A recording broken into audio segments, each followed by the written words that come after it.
কখনো কি এইভাবে সুজি আর ডিম দিয়ে তেল ছাড়া হেলদি পরোটা বানিয়ে খেয়েছেন?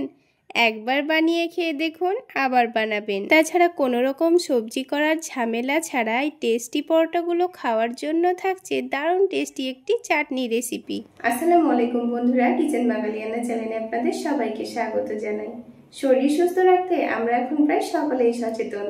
তো আজকে আমি আপনাদের সুজি আর ডিম দিয়ে খুবই সহজভাবে দারুণ টেস্টি এবং হেলদি একটি নাস্তা তৈরি করে দেখাবো। আর এই নাস্তার সঙ্গে খাওয়ার জন্য থাকবে দারুণ টেস্টি একটি চাটনি রেসিপি। এই চাটনি দিয়ে আপনারা ইডলি, ধোসা সবকিছুই খেতে পারবেন, দারুণ লাগবে। চলুন তাহলে রেসিপিটি ঝটপট দেখে নেওয়া যাক। তো এই পরোটাগুলো তৈরি করে নেওয়ার জন্য সবার প্রথমে আমি এখানে একটা 10 টাকা দামের সুজির প্যাকেট নিয়ে নিয়েছি। এবার সুজিটাকে মেজারিং কাপে মেপে 1 কাপ পরিমাণ নিয়ে নিচ্ছি। এবার এই 1 কাপ সুজির জন্য আমি এখানে 1 কাপ পরিমাণ পানি দিয়ে দেব। তারপরে সুজিটাকে 10 মিনিট মতো ভিজিয়ে রাখবো। তো সুজিটা অবশ্যই ভিজিয়ে রাখতে হবে। তো আমি এখানে ঢাকনা দিয়ে ঢেকে সুজিটাকে এখন রেস্টে রেখে দিচ্ছি। ততক্ষণে আমি একটা চাটনি তৈরি করে নেব এই নাস্তাগুলো খাওয়ার জন্য। তো এখানে আমি প্যানের মধ্যে সামান্য পরিমাণ সয়াবিন তেল দিয়ে দিচ্ছি। 1 টেবিল চামচ পরিমাণ তেল দিয়ে দিয়েছি। তেলটা হালকা গরম হয়ে গেলেই অল্প করে একটু গোটা জিরা দিয়ে দিচ্ছি। আর ঝালের জন্য একটা শুকনো মরিচ ভেঙে দিয়ে দিয়েছি। তার সাথেই 5 কোয়া মতো রসুন দিয়ে দিচ্ছি। তারপরে হাফ টেবিল চামচ পরিমাণ ছোলার ডাল দিয়ে দেব। আর তার সাথে অল্প করে একটু কারি পাতা দিয়ে দেব। এবার এগুলোকে 2 থেকে 3 মিনিট নাড়াচাড়া করে ভেজে নিতে হবে। আর গ্যাসের ফ্লেমটা লোতে রেখে এগুলো ভেজে নিতে হবে, তা না হলে কিন্তু পুড়ে যেতে পারে। আর পুড়ে গেলে তখন চাটনিটা খেতে আর ভালো লাগবে না। তো এগুলোকে 2 মিনিট লো আঁচে ভেজে নেওয়ার পর একটা মিডিয়াম সাইজের পেঁয়াজ কুচি করে দিয়ে দিয়েছি। তার সাথেই একটা ছোট সাইজের টমেটো কুচি করে দিয়ে দিয়েছি।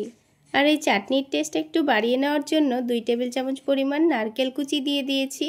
তার সাথেই দিয়ে দেব স্বাদ মতো লবণ।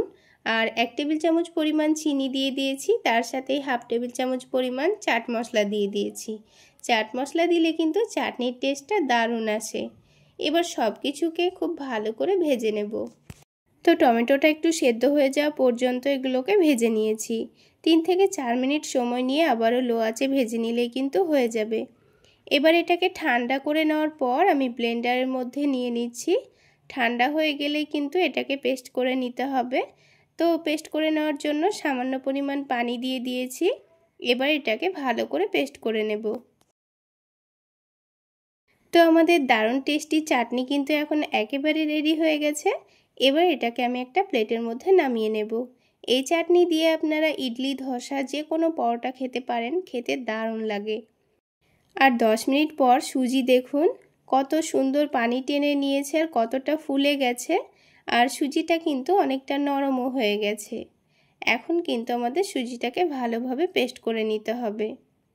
তো এখানে সুজিটা পেস্ট করার জন্য কিন্তু আমাদের আলাদা করে আর পানি ব্যবহার করতে হবে না। শুধুমাত্র ব্লেন্ডারের মধ্যে দিয়েই সুজিটাকে পেস্ট করে নেব। তো সুজিটা পেস্ট করার সময় আমি এখানে লবণ আর চিনিটা দিয়ে দিচ্ছি। আপনারা পেস্ট করার পরে দিলেও হবে, তবে চিনিটা এখন দিয়ে দিলেই কিন্তু খুব সুন্দরভাবে গলে যাবে, সেজন্য আমি প্রথমে দিয়ে দিয়েছি। তো এখন খুব ভালো করে পেস্ট করে নিয়েছি। এবার এটাকে একটা মিক্সিং বোলের মধ্যে ঢেলে নেব। বন্ধুরা, এখানে যেহেতু ব্যাটারটা আমাদের ঘনই লাগবে, তাই কিন্তু এখানে আমি পানি দিয়ে সুজিটা পেস্ট করিনি। তো সামান্য পরিমাণ পানি ব্লেন্ডারের মধ্যে দিয়ে খুব ভালোভাবে এটাকে ধুয়ে নেব। খুব বেশি পানি দিয়ে কিন্তু ব্যাটারটা পাতলা করা যাবে না, কারণ আমি এখানে ডিম দিয়ে দেব। তো আমি এখানে 2টো ডিম দিয়ে দিচ্ছি। আপনারা যদি সুজির পরিমাণ বাড়িয়ে নেন, তবে এখানে ডিমের পরিমাণটাও বাড়িয়ে নেবেন। আবার যদি মনে করেন ডিম না দিয়েও নাস্তাগুলো ভেজে নেব, তাও কিন্তু হবে। এবার আমি এখানে শুধুমাত্র অল্প করে একটু গাজর অ্যাড করব। আপনারা যদি এখানে নিজেদের পছন্দ মতো সবজি অ্যাড করতে চান তবুও হবে, আবার সবজি না দিয়েও বানালে হবে। আর ঝালের জন্য কাঁচামরিচ কুচি দিয়ে দিয়েছি। এবার সব কিছু একসঙ্গে ভালোভাবে মিশিয়ে নেব। এখানে আর আলাদা করে কোনো রকম মশলা দিচ্ছি না। লবণ চিনি তো প্রথমেই দিয়ে দিয়েছি। এবার ব্যাটারটাকে একটু ভালোভাবে মিশিয়ে নিলেই হয়ে যাবে। তো আমি একটু সময় নিয়ে ব্যাটারটাকে ভালোভাবে মিশিয়ে নিয়েছি। এবার নাস্তাগুলো তৈরি করে নেওয়ার সময় আমাদের অল্প করে একটু বেকিং সোডা দিয়ে দিতে হবে। তাহলে নাস্তাগুলো খুব সুন্দর একটু ফ্লাফি তৈরি হবে। আর অনেকটা নরম তুলতুলে সফটও হবে। তো আপনারা যদি বেকিং সোডা না দিতে চান না দিলেও চলবে।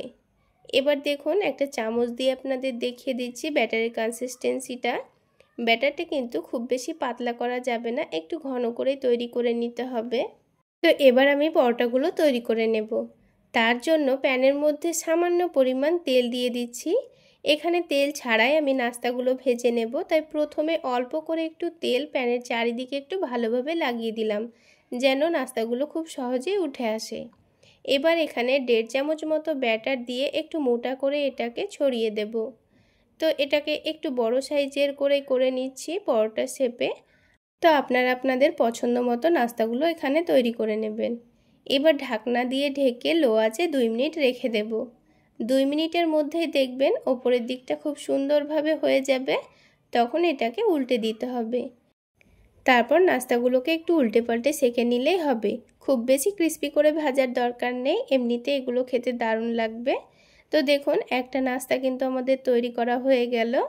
এই নাস্তাগুলো অনেকটাই সফট, নরম, তুলতুলে হয়। খুব বেশি লালচে করে না ভাজলেও কিন্তু খেতে দারুণ লাগে। তো আরও একটা নাস্তা আমি আপনাদের তৈরি করে দেখিয়ে দিচ্ছি।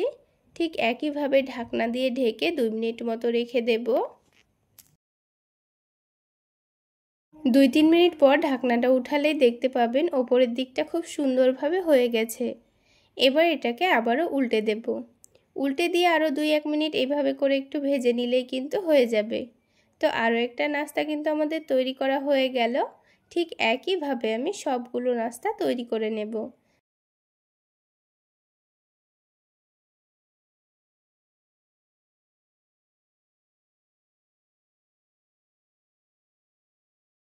তো দেখুন বন্ধুরা, সবগুলো নাস্তাই আমার তৈরি করা হয়ে গেছে।